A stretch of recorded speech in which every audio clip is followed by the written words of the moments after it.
Dimitri Pavlenko, vous recevez ce matin la belle-sœur de Fabienne, tuée chez elle il y a 2 mois. Bonjour Christine. Bonjour Dimitri. Bienvenue sur Europe 1. Alors avant de vous donner la parole, je mets en garde les parents qui nous écoutent. Il y a de jeunes oreilles à proximité, peut-être les éloigner, car le témoignage que vous allez nous livrer ce matin sur Europe 1, Christine, est particulièrement atroce.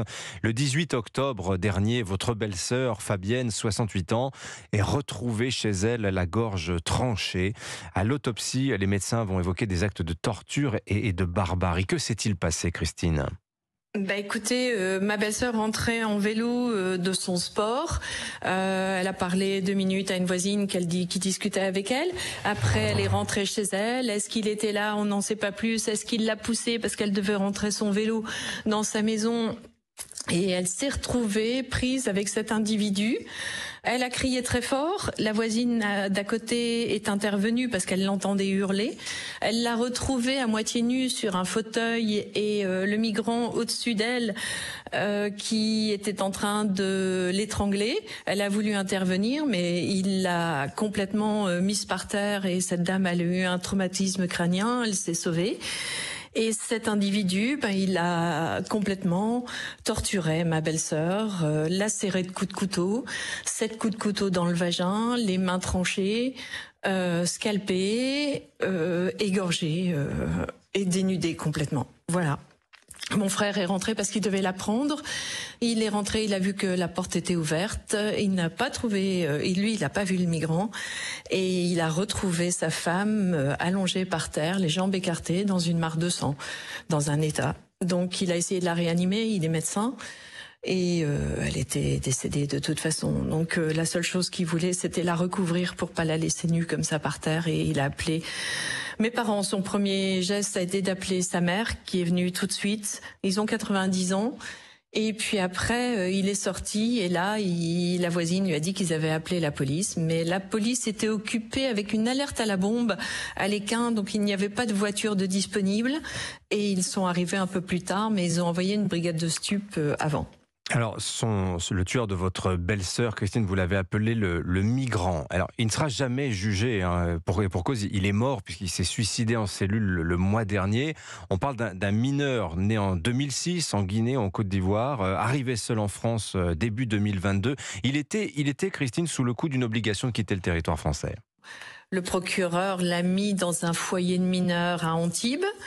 Là, il s'est sauvé. Il a créé quelques problèmes à Marseille, à Maubeuge. Enfin, il a même agressé dans le RER une péruvienne, mais violemment, très violemment.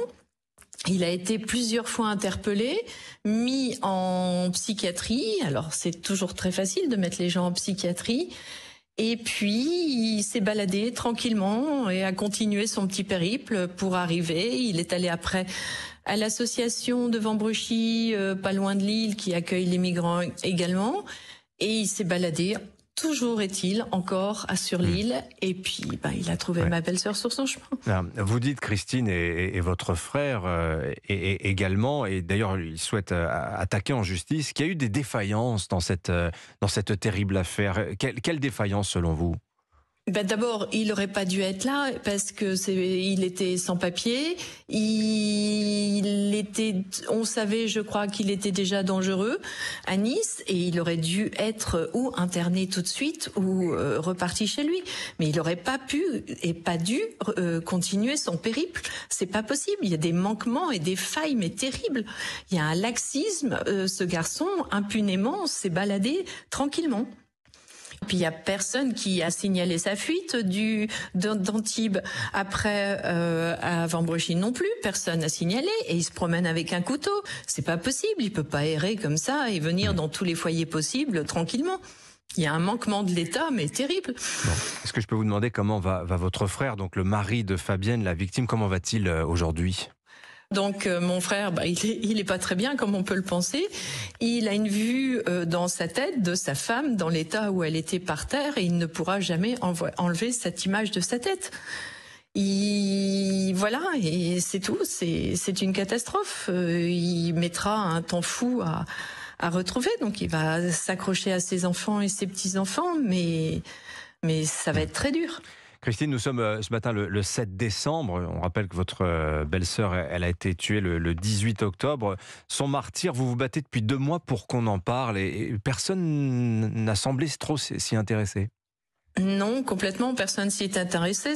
J'ai fait un mail, je me suis dit, de toute façon, il faut que ça parte à quelqu'un qui s'occupe de ça vraiment. Donc j'ai fait un mail sur Reconquête et là, ils m'ont reçu, ils ont fait une vidéo et à partir de cette vidéo, les choses ont bougé. Et pourquoi Éric Zemmour et qu'est-ce qu'il vous a dit ?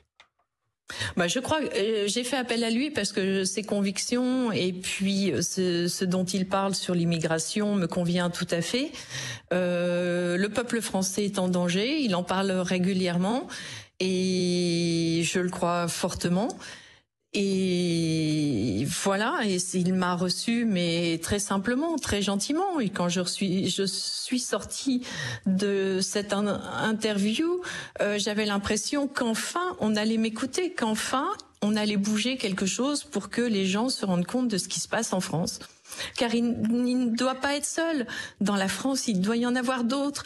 Thomas, Lola, cette péruvienne à Paris, tout ça, ce n'est pas possible. Et moi, je veux me battre aujourd'hui pour mes enfants et mes petits-enfants. C'est un devoir.